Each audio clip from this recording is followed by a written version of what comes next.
The rain hammered against the windows of Mitchell General Hospital with relentless fury, creating rivers that streamed down the glass like tears. Jennifer Hayes sat alone in the emergency room waiting area, her hands trembling as she clutched her phone. At 28 years old, she had faced many challenges in her life, but nothing had prepared her for this moment. Her younger brother, Tommy, lay somewhere beyond those double doors, his condition critical after a devastating car accident on the slick highway just 2 hours earlier. Jennifer's fingers hovered over her phone screen, her vision blurred by exhaustion and fear. She needed to call their Aunt Margaret, the only family they had left since their parents passed away 3 years ago. Margaret lived in Boston, nearly 4 hours away, but she deserved to know. Jennifer's hands shook so badly that when she finally pressed the call button, she didn't notice she had misdialed the last digit. The phone rang 3 times before a deep, unfamiliar male voice answered, "Hello?" Jennifer's words tumbled out in a desperate rush. "Aunt Margaret, it's Tommy.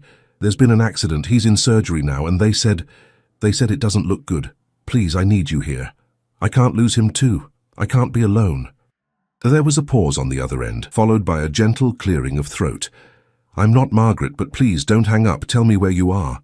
Jennifer's heart sank as she realized her mistake, but something in the stranger's voice, calm, commanding yet compassionate, made her continue.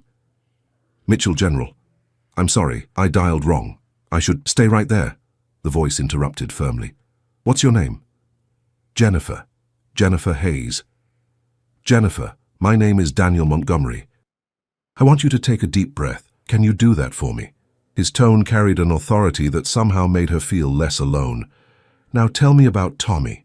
Perhaps it was the shock, or the desperate need to talk to anyone who would listen, but Jennifer found herself pouring out the story to this complete stranger.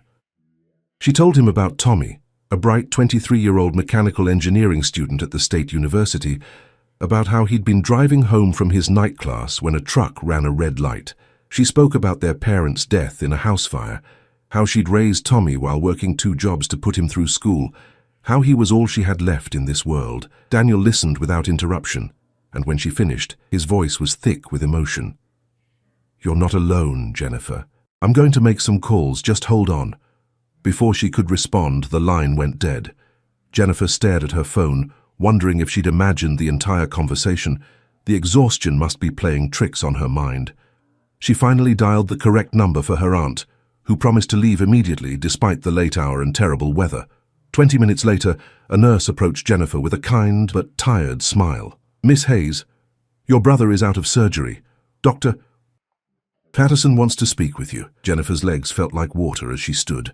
The nurse led her through a maze of corridors to a small consultation room where a silver-haired surgeon waited, still in his scrubs. His face was grave. "Miss Hayes, please sit down," Dr. Patterson began, his tone professional but not unkind. "Tommy made it through surgery, but I won't sugarcoat this. He has severe internal injuries, a fractured spine, and significant trauma to his chest cavity. The next 48 hours are critical. We've done everything we can, but he needs specialized care that, frankly, our facility isn't equipped to provide."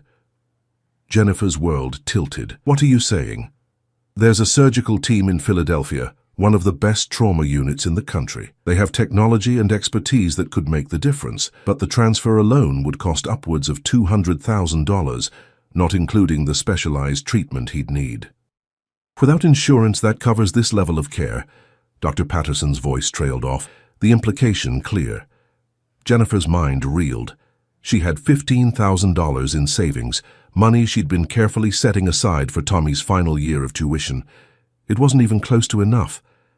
"I'll figure something out," she whispered, though she had no idea how. "Can I see him?" The doctor nodded and led her to the intensive care unit. Tommy lay motionless, surrounded by machines that beeped and hummed, tubes and wires connecting him to life itself. His face, usually so animated and full of laughter, was pale and still. Jennifer pulled a chair close to his bed and took his hand, careful not to disturb the IV line. "I'm here, Tommy," she whispered. "I'm not going anywhere. We're going to get through this, just like we've gotten through everything else." But even as she spoke the words, doubt gnawed at her heart. She must have dozed off in the chair because she woke to the sound of commotion in the hallway. Raised voices, the squeak of shoes on linoleum, and then the door to Tommy's room opened. A nurse poked her head in, her expression bewildered. "Miss Hayes, there are some people here to see you. They say it's urgent." Jennifer stood, confused. Her aunt couldn't have arrived yet, not in this weather. She stepped into the hallway and froze. 3 people in expensive suits stood waiting, and behind them, looking somehow both out of place and completely in command, was a tall man with dark hair graying at the temples, wearing a cashmere coat over what appeared to be pajamas. The man stepped forward, and Jennifer recognized the voice immediately. It was the same voice from the phone. "Jennifer Hayes, I'm Daniel Montgomery. We spoke earlier tonight. I've brought some people who can help." Jennifer stared at him, unable to process what was happening. One of the suited individuals stepped forward, a woman with sharp features and kind eyes. "Miss Hayes, I'm Dr. Rachel Freeman from Philadelphia General's Advanced Trauma Unit. Mr. Montgomery contacted us about your brother's case. We've reviewed his scans remotely, and we have a helicopter standing by to transport him to our facility. Our team is already preparing for his arrival." "I don't understand," Jennifer breathed. "I can't afford—" Daniel raised his hand gently. "That's already handled. Your brother deserves the best chance at recovery, and time is critical.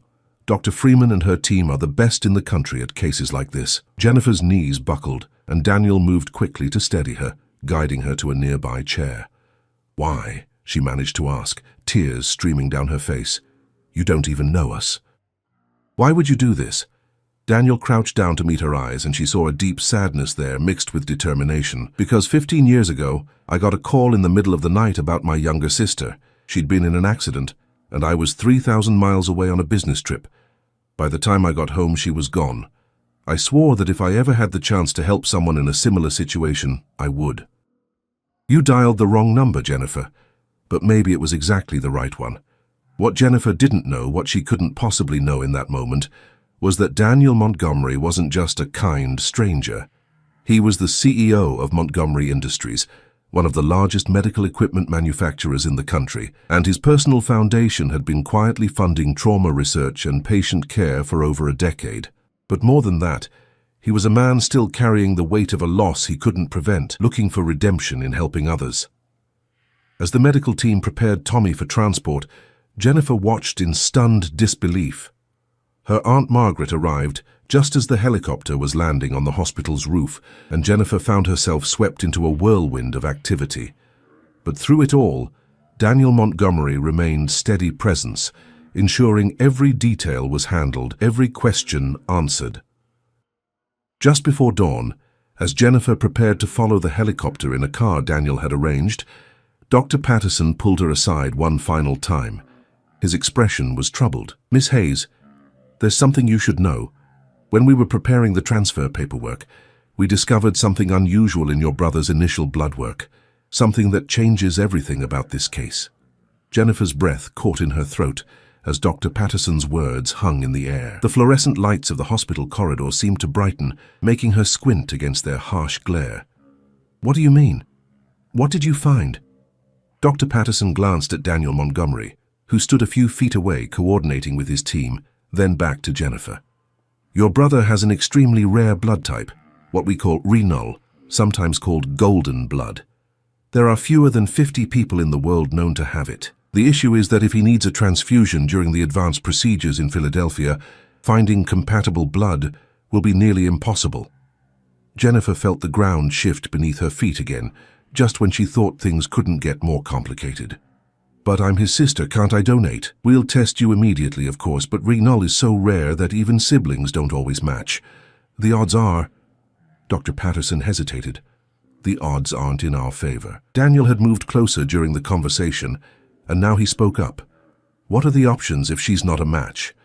There's a global registry of Rh null donors, but they're scattered across continents. Getting the blood here in time for emergency surgery could be challenging, especially with this weather grounding most flights."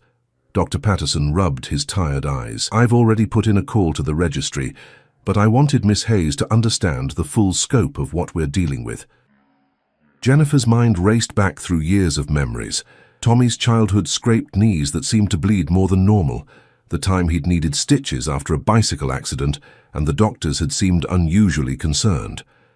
Their mother had always been careful about medical records, keeping everything in a locked file box that Jennifer still had stored in her apartment. Had she known about Tommy's rare blood type? "Test me now," Jennifer said firmly. "We can't waste any time." Within minutes, a nurse had drawn Jennifer's blood and rushed it to the lab with orders to expedite the results. Jennifer sat in the waiting area with her Aunt Margaret, who had finally caught her breath after her frantic drive through the storm. The older woman held Jennifer's hand tightly, her weathered face creased with worry. "Your mother never mentioned anything about Tommy's blood," Margaret murmured. But then again, Diane was always private about medical matters. "After your father died, she became even more protective of you children." Daniel had excused himself to make calls, but Jennifer could see him through the glass windows of a nearby office, speaking urgently on his phone. She still couldn't fully comprehend why this stranger was helping them, but his sister's story echoed in her mind. Grief had a way of connecting people across impossible distances. An hour passed with agonizing slowness. The helicopter waited on the roof, its crew ready to transport Tommy the moment they received clearance. Dr. Freeman had returned to the ICU to monitor Tommy's vitals, which were holding steady, but showed no signs of improvement. Every minute that ticked by was a minute Tommy didn't have. Finally, Dr. Patterson emerged from the lab area, and Jennifer jumped to her feet. His expression was unreadable as he approached. "You're not a match," he said quietly. "I'm sorry, Jennifer." The words hit her like a physical blow. Margaret gasped beside her, and Jennifer felt her aunt's arm wrap around her shoulders. "Then what do we do?" Jennifer asked, her voice barely above a whisper. "The registry has identified 3 potential donors, one in Switzerland, one in Japan, and one in Australia. The Swiss donor is willing and available, but getting the blood here—" Dr. Patterson shook his head. "Even with Mr. Montgomery's resources, we're looking at 12 to 14 hours minimum. And that's if everything goes perfectly. Tommy needs to be in Philadelphia now, but starting those advanced procedures without blood on standby would be too risky." Daniel had rejoined them, his phone still in his hand. "I have a private jet fueled and ready at the airport. The Swiss donor has agreed to fly here personally. They're a physician themselves and understand the urgency. But Dr. Patterson is right about the timeline. We're in a race against the clock." Jennifer looked at Tommy through the window of his room, her baby brother, who had survived their parents' death, who had maintained a 4.0 GPA while working part-time at the campus library, who wanted to design prosthetics to help children with disabilities. He couldn't die because of something as arbitrary as blood type. "Send him to Philadelphia," Jennifer said suddenly, her voice stronger than she felt. "Start preparing him for whatever procedures he needs. The blood will get there when it gets there, but we can't wait. Tommy wouldn't want us to wait." Dr. Freeman, who had joined them, looked thoughtful. "We can begin certain preparatory procedures, stabilize him further and buy some time. If the blood arrives within the window we need, we proceed. If not—" She didn't finish the sentence. "Then that's what we do," Jennifer said firmly. The next hour was a blur of activity. Tommy was carefully transferred to a specialized transport gurney, every tube and wire meticulously checked and rechecked. Jennifer rode in the car with her aunt and Daniel, following the helicopter as it lifted into the pre-dawn sky. The storm had finally broken, leaving the world washed clean and glistening under emerging stars. During the drive, Daniel told them more about his sister, Amanda. She had been a promising violinist, just 20 years old, full of dreams and possibilities. The drunk driver had run her off the road on a rainy night much like this one. By the time Daniel had made it home from Tokyo, where he'd been closing a business deal, she was gone. "I threw myself into work after that," Daniel admitted, his eyes fixed on the road ahead. "Built my company into something massive, made more money than I could ever spend, but none of it meant anything. Then, about 10 years ago, I started the foundation, Amanda's Foundation for Trauma Care. We fund research, provide equipment to hospitals, cover costs for families who can't afford treatment. It gave me purpose again." Jennifer listened, understanding now the depth of what this stranger was doing for them. "Your sister would be proud," she said softly. Daniel's jaw tightened with emotion. "I hope so. I hope this helps balance the scales somehow." They arrived at Philadelphia General just as the sun was rising, painting the sky in shades of pink and gold. The hospital was a massive complex of modern buildings, nothing like the modest facility they'd left behind. A team was waiting for them at the entrance, and Tommy was whisked away immediately to the advanced trauma unit. Dr. Freeman led Jennifer, Margaret, and Daniel to a private waiting room that was clearly reserved for special cases. "We're beginning the stabilization procedures now," she explained. "Your brother is a fighter, Miss Hayes. His vitals have actually improved slightly during the transport, which is a good sign. But I won't lie to you, the next few hours are critical, and we need that blood." Jennifer nodded, feeling Margaret's presence beside her like an anchor. "Do whatever you need to do, Doctor. Please." As Dr. Freeman left, Jennifer finally allowed herself to sink into one of the comfortable chairs. She hadn't slept in over 24 hours, and exhaustion was pulling at her like a tide. Daniel had disappeared somewhere, presumably to make more calls and coordinate the blood delivery. Margaret made coffee in the small kitchenette attached to the waiting room and brought Jennifer a cup. "Drink this, sweetheart. You need to keep your strength up for Tommy." Jennifer accepted the coffee gratefully, wrapping her cold hands around the warm mug. "Aunt Margaret, do you think Mom knew about Tommy's blood type?" Her aunt settled into the chair beside her with a thoughtful expression. "I've been wondering the same thing. Your mother was meticulous about health records. If she knew, she would have documented it somewhere." "The file box," Jennifer said suddenly, sitting up straighter.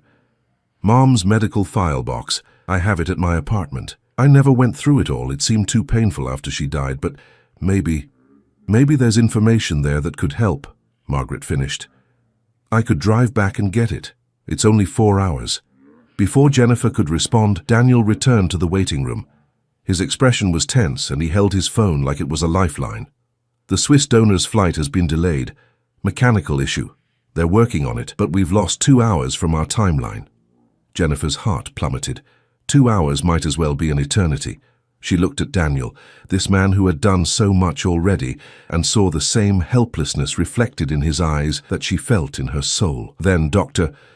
Freeman burst into the waiting room, her face flushed with urgency. "Mr. Montgomery, we need you in the lab immediately. There's been a development, something in the routine screening we run on all our donors and staff. You need to come now." Daniel exchanged a confused glance with Jennifer before following Dr. Freeman out of the waiting room at a rapid pace.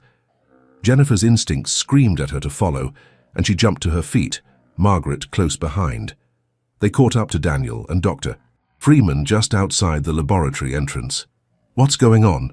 Daniel demanded, his usual composure cracking slightly. "Why do you need me in the lab?" Dr. Freeman turned to face them, her expression a mixture of disbelief and excitement. "Mr. Montgomery, as part of our standard protocol, we run blood typing on anyone who enters our surgical wing, staff, donors, even visitors in certain circumstances. When you came through earlier coordinating the case, you were automatically screened." She paused, as if struggling to believe her own words. "You're null. You have the same golden blood type as Tommy Hayes." The hallway fell into stunned silence. Jennifer felt the world tilt on its axis for what felt like the 100th time that night. Daniel stood frozen, his face pale. "That's impossible," he whispered. "I've donated blood dozens of times. Someone would have noticed." "Not necessarily," Dr. Freeman explained quickly. "Retinol can sometimes be missed in standard typing, especially if the testing isn't comprehensive. It's so rare that many facilities don't even screen for it specifically. But our equipment here is state-of-the-art. We've caught it. Mr. Montgomery, you could save this young man's life directly. We can begin the procedures immediately if you're willing to donate." Daniel's hand went to his chest, and Jennifer saw something shift in his expression, shock giving way to something that looked almost like wonder. "Of course. Yes, whatever he needs." "Wait," Jennifer interrupted, her mind racing. "This can't be a coincidence. The wrong number, the same blood type. What are the odds?" Dr. Freeman shook her head. "Astronomical. There are only about 43 known Rh-null individuals in the world. The chances of 2 of them randomly connecting through a misdialed phone number are—" She trailed off. "Well, it's beyond calculation." Margaret gripped Jennifer's arm, her voice trembling. "Unless it's not random at all." Everyone turned to look at the older woman. Margaret's face had gone white and her eyes were fixed on Daniel with an intensity that made Jennifer's skin prickle. "What do you mean, Aunt Margaret?" Jennifer asked carefully. Margaret seemed to struggle with herself for a moment before speaking. "Daniel Montgomery. Your sister's name was Amanda Montgomery. She would have been—" What, 35 now if she'd lived? 36 next month, Daniel said, his brow furrowing. How did you know? Because 29 years ago my sister Diane had a baby girl. She was only 19, unmarried, and terrified. Our parents were strict, unforgiving. Diane was told she had two choices: keep the baby and be disowned or give her up for adoption. Margaret's voice broke. She chose adoption, but it destroyed something in her. She never forgave herself. Jennifer felt like she was falling. Mom had another child? Before me and Tommy? Margaret nodded, tears streaming down her face. A daughter. She was adopted by a wealthy couple from Boston. Diane only knew their last name, Montgomery. She received one letter from them when the girl was 5, with a photo. The adoptive parents wanted Diane to know her daughter was happy, loved, and thriving. The girl's name was Amanda. Daniel staggered backward, catching himself against the wall. No, that's not possible. My parents never told me I had a biological sister. Amanda was their daughter, our father's second marriage. Or that's what they told you, Margaret said gently. Did Amanda look like your father? Daniel's face had gone ashen. She looked like our mother. That's what everyone always said. She had our mother's features, her musical talent, her... He stopped, his eyes widening. Her rare blood type. Our mother used to say it was a medical mystery where Amanda got it. Neither she nor our father had it. Because Amanda inherited it from her biological mother, Margaret finished. From Diane. And Diane's son, Tommy, inherited it too. The pieces clicked into place in Jennifer's mind with devastating clarity. Tommy and Amanda were half-siblings. And Daniel, you're Amanda's adoptive brother, which means when your brother needed help, you called the one person in the world who could give him what he needed, Dr. Freeman said softly. His sister's adoptive brother, someone with the same rare blood and the resources to help. Daniel looked like he'd been struck by lightning. He turned to Jennifer, his eyes searching her face. Your mother, Diane, is she? She died 3 years ago, Jennifer said quietly. House fire. She and our dad both. The grief that crossed Daniel's face was profound. She never knew. Amanda died 15 years ago, and Diane never knew what happened to the daughter she gave up. Margaret was openly weeping now. Diane looked for Amanda, you know, after she got married, after she had Jennifer and Tommy, and felt more stable. She hired a private investigator, but the adoption had been sealed tight. She never found her. It haunted her until the day she died. Daniel seemed to pull himself together with visible effort, his business acumen reasserting itself even as emotions roiled beneath the surface. We need to focus on Tommy right now. Dr. Freeman, how much blood do you need and how quickly can we do this? Dr. Freeman nodded, professional once more. We need to run a final compatibility cross-match to be absolutely certain, but assuming it confirms what we believe, we can begin donation within the hour. The procedures for Tommy can start as soon as we have the blood secured. As they moved toward the laboratory, Jennifer caught Daniel's arm. Why didn't your parents tell you Amanda was adopted? Daniel's jaw worked as he considered the question. My father was a proud man. Appearance was everything to him. Having an adopted daughter might have seemed like admitting some kind of failure to conceive, or maybe they were protecting her, protecting Amanda from feeling different or less than. He paused. I found letters once, when I was clearing out my mother's things after she passed. Letters from someone named Diane returned unopened. I didn't understand them at the time, but now you know they were from our mother, Jennifer said, trying to reach her daughter, trying to reach Amanda. Daniel confirmed, his voice thick with emotion. All these years I thought I'd failed my sister by not being there when she needed me. But maybe there's a reason I couldn't save her. Maybe I was meant to save her brother instead. The cross-match testing took 45 minutes that felt like 45 years. Jennifer sat with Margaret in the waiting room, both of them still reeling from the revelations. The story of their mother's secret past, of Amanda Montgomery, of the impossible chain of events that had led to this moment. It was almost too much to process. Do you think Mum knew somehow? Jennifer asked quietly. When she named Tommy, when she kept such careful medical records, do you think some part of her knew he might need this connection someday? Margaret considered the question. Your mother believed in things beyond explanation. Fate, destiny, the idea that people who are meant to find each other will, no matter the obstacles. She smiled sadly. She used to say that Amanda was out there somewhere, living a beautiful life, and that someday the universe would bring their paths together again. Maybe it did, just not in the way anyone expected. Dr. Freeman returned with a smile that lit up her entire face. Perfect match. We're beginning the donation process now, and Mr. Montgomery has insisted on staying conscious throughout so he can monitor the situation. He's quite determined. That sounds like Daniel, Jennifer said, though she barely knew him. Yet somehow she felt like she'd known him forever, because in a way, through the sister he'd loved and lost, she had. 3 hours later, with Daniel's blood secured and Tommy stabilized, the surgical team began the delicate procedures that would save Tommy's life. Daniel sat in the waiting room with Jennifer and Margaret, a bandage on his arm and a blanket around his shoulders. He looked exhausted, but more at peace than he had since Jennifer first saw him. "I need to tell you something," Daniel said suddenly. "About Amanda. About who she really was." Jennifer nodded, sensing this was important.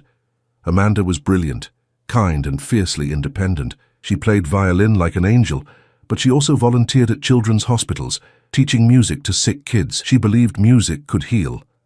Daniel's voice grew stronger.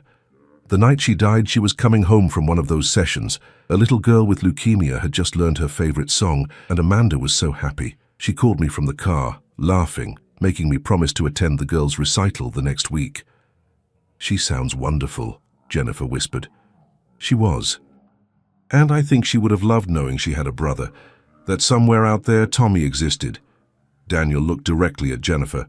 "I failed Amanda, but I won't fail Tommy. Whatever he needs, education, medical care, anything, I'll be there. Not because I'm trying to replace what I lost, but because he's family. Because in some strange, impossible way, we were always meant to find each other." Margaret reached over and squeezed Daniel's hand. Diane would be grateful, both for Tommy and for knowing finally what happened to her daughter. A nurse appeared in the doorway. "Dr. Freeman wants you to know that the first procedure went perfectly. Mr. Hayes is responding even better than expected. She's optimistic about his full recovery." The relief that washed over Jennifer was so powerful, she thought she might faint. Tommy was going to live. Her brother, her last piece of family, was going to survive. But as she looked at Daniel and her Aunt Margaret, Jennifer realized that wasn't quite true anymore. Her family had just gotten bigger in the most unexpected way possible. 6 weeks later, Jennifer stood in the doorway of Tommy's hospital room and marveled at the transformation. Her brother sat propped up in bed, his laptop balanced on a specially designed table, working on a class assignment his professors had agreed to let him complete remotely. The pallor had left his face, replaced by healthy color, and though he still had weeks of physical therapy ahead, the doctors were calling his recovery nothing short of miraculous. "You're staring again," Tommy said without looking up from his screen, a grin playing at his lips.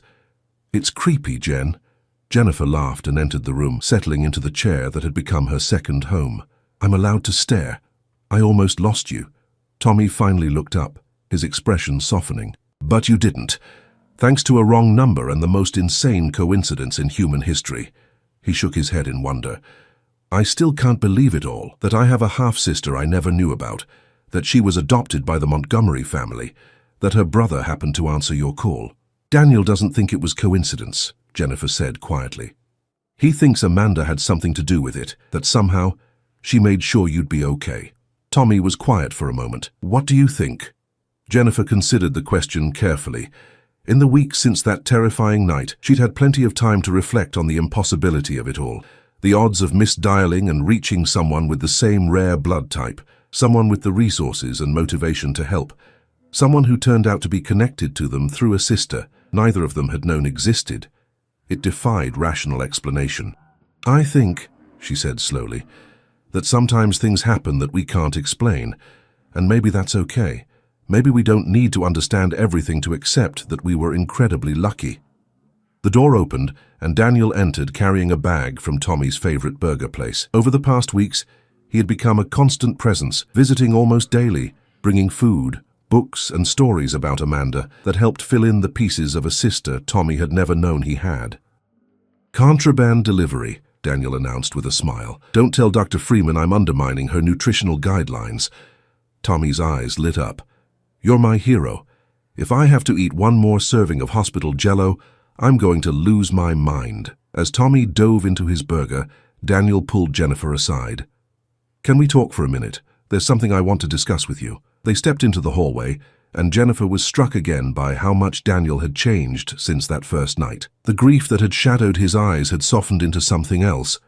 Not happiness exactly, but purpose, peace. I've been thinking about the future, Daniel began.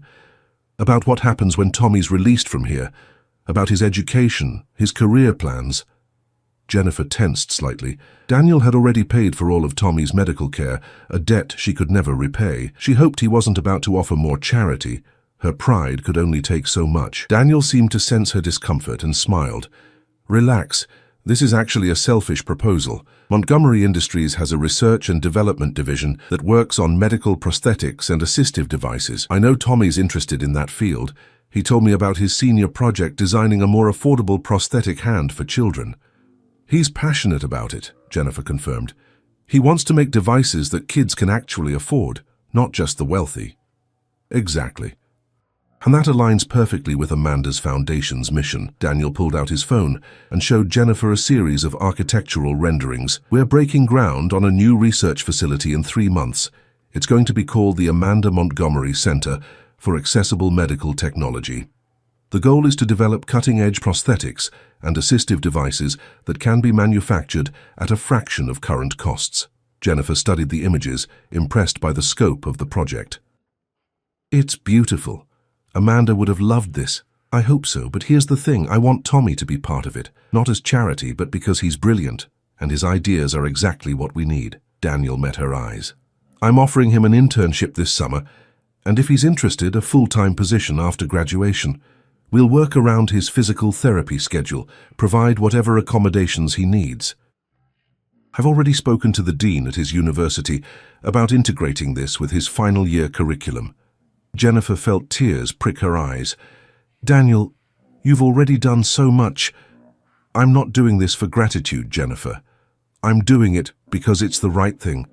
Because Tommy deserves the opportunity and because... He paused, his voice growing thick with emotion. Because I couldn't save Amanda, but I can help her brother achieve his dreams.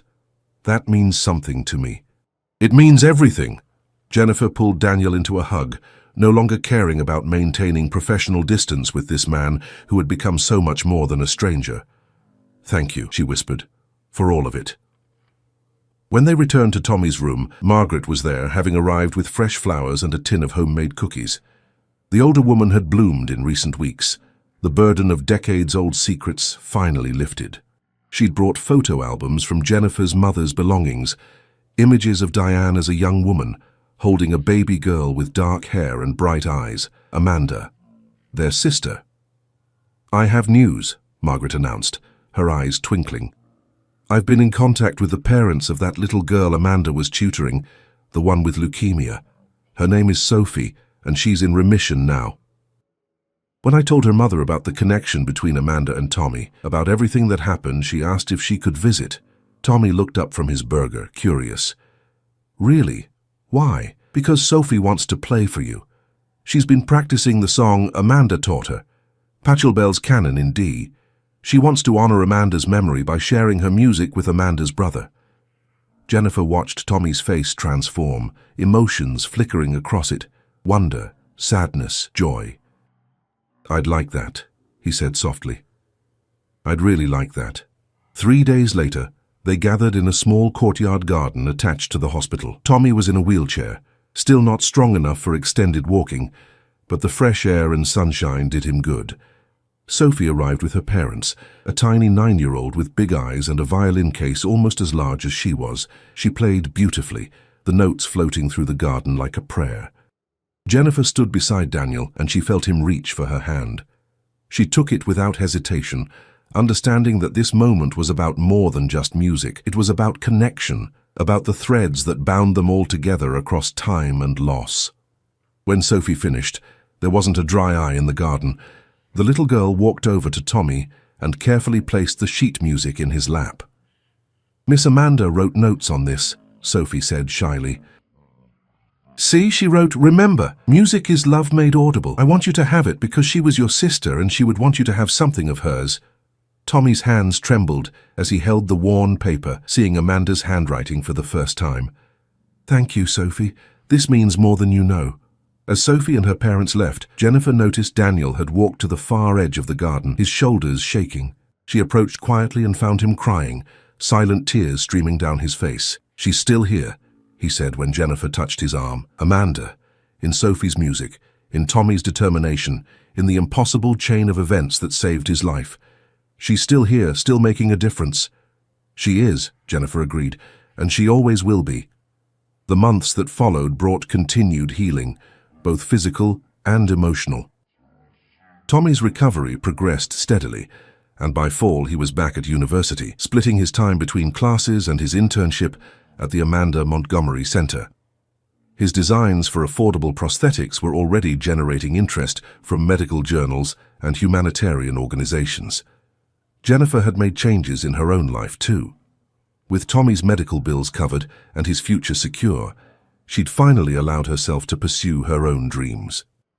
She'd enrolled in nursing school, inspired by the doctors and nurses who had saved her brother's life. Daniel had offered to help with tuition, but Jennifer had declined. Some things she needed to do on her own, but she'd accepted his invitation to join the board of Amanda's foundation, using her unique perspective as someone who had benefited from their work to help guide future programs. It felt right, honoring both Amanda and her own mother's memory by helping others in crisis. On the first anniversary of the accident, they held a small ceremony at the foundation's headquarters.